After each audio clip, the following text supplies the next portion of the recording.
Welcome back. You are listening to the home of forbidden romances. Prepare yourself, because tonight's story will leave you breathless. Silence was a weapon, and in the lecture hall of the Valeron War Academy, a single sound could kill you. The air was pressurized, heavy with the scent of ozone and terrified sweat, as Arch-General Volker paced the rows of cadets like a starving tiger. I stopped breathing. The vibration against my thigh started as a ghost, a phantom itch, before graduating into a persistent, mechanical hum that roared in my ears louder than a grenade. It wasn't a bomb. It wasn't a transponder. It was the result of my own poverty-stricken idiocy. A scavenged, half-broken hygiene motor I'd frantically shoved into my pocket when the inspection bells rang, mistakenly toggled on by the friction of the fabric. But to the predator sitting beside me, the heir to the Empire's deadliest legacy, that hum wasn't an accident. It was treason. Slowly, terrifyingly, Cassius Blackthorne turned his head. His eyes, typically the color of frozen iron, burned with a lethal accusation. He didn't look at my face. His gaze dropped to my pocket, then snapped back to my eyes. He shifted his leg, pressing his knee firmly against mine, trapping the vibration between us. "Don't," he whispered, the word barely forming on his lips. "Move." The lecture continued for another agonizing hour. Every second was torture. The device, a piece of junk I'd been trying to solder back to life to save the credits on a new dental unit, was oscillating wildly against the sensitive skin of my thigh. But the heat radiating from Cassius was worse. He was the Academy's golden god, top of the rankings, wealthy beyond comprehension, and my roommate. We were oil and water. I was Julian, the scholarship rat from the slums. He was the aristocracy personified. And right now, he thought I was communicating with the insurgency.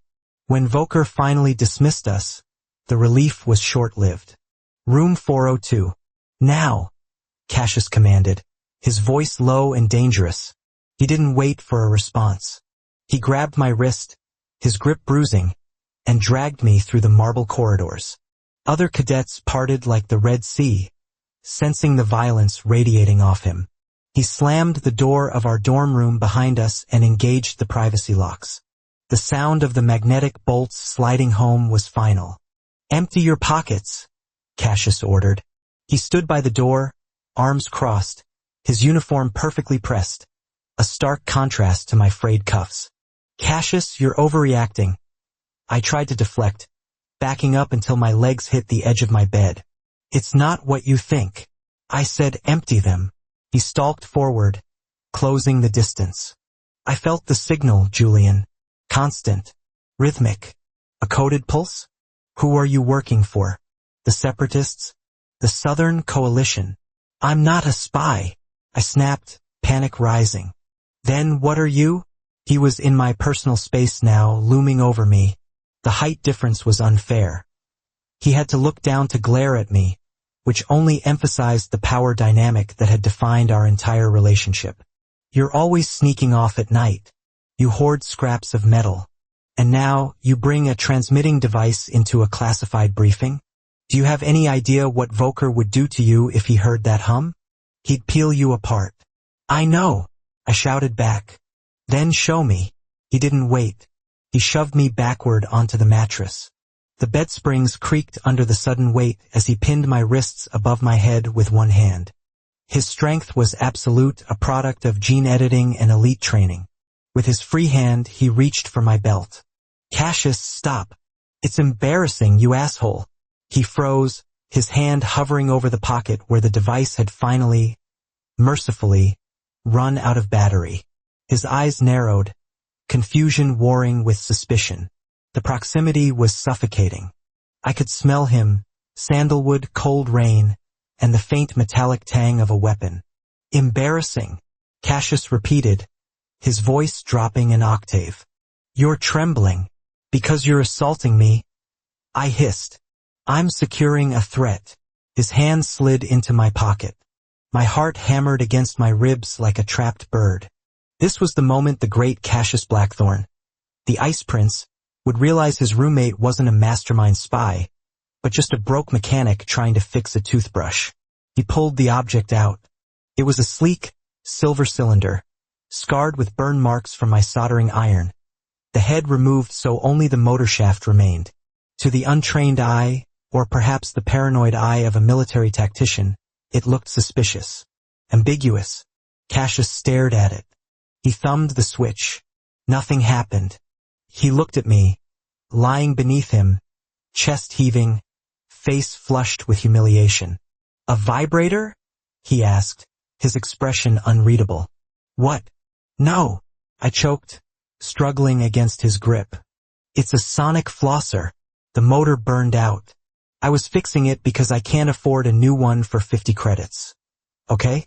The switch is faulty. It turned on during class." Cassius looked at the device, then back at me. The silence stretched, thick and heavy. Slowly, he released my wrists. He didn't move away, though.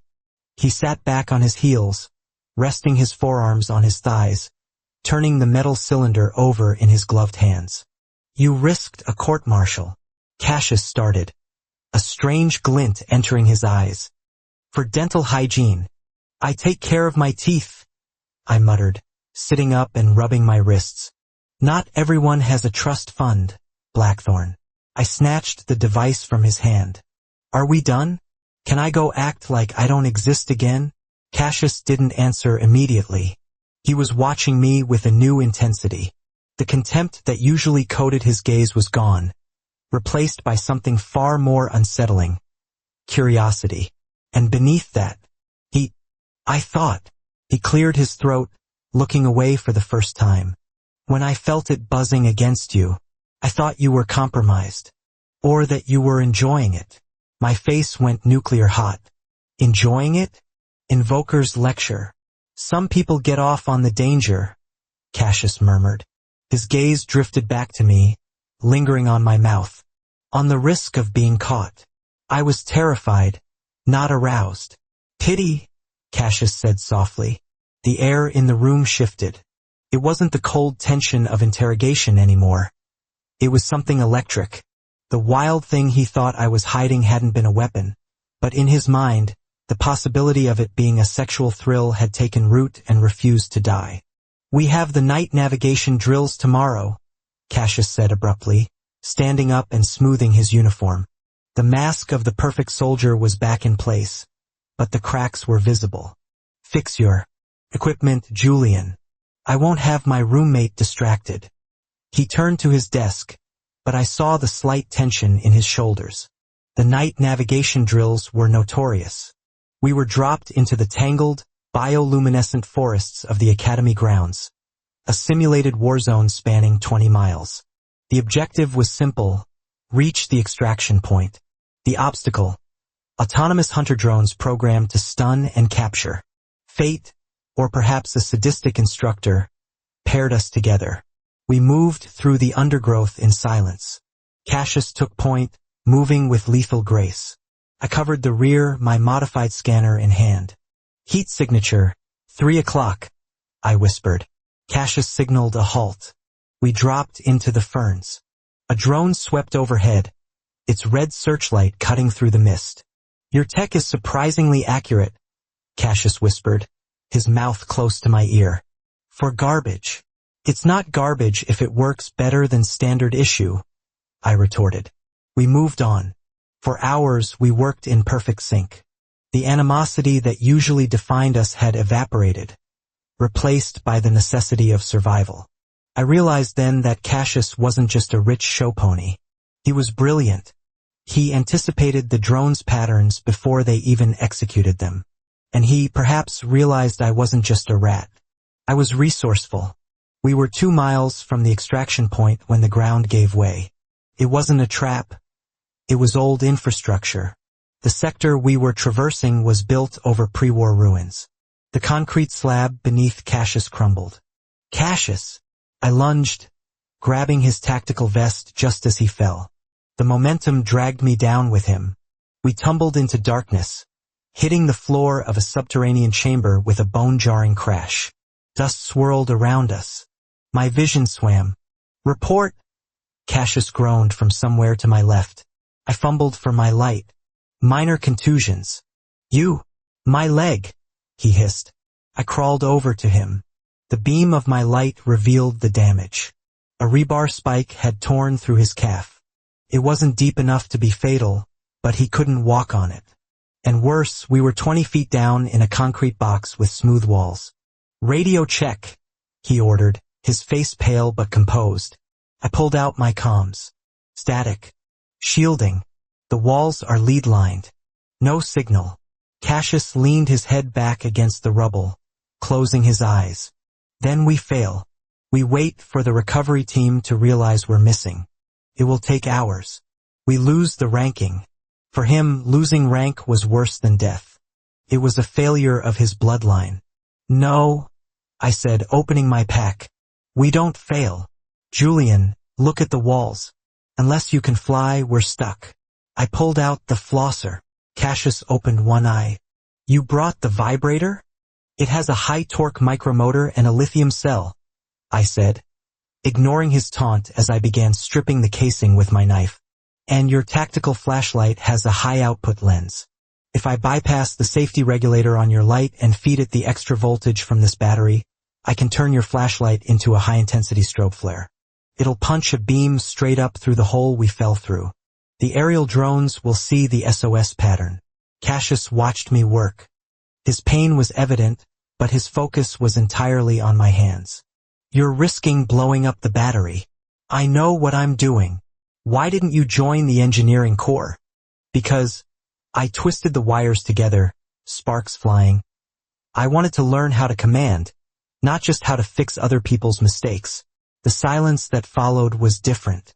It was respectful. Hold this, I instructed, handing him the rigged setup. Our fingers brushed.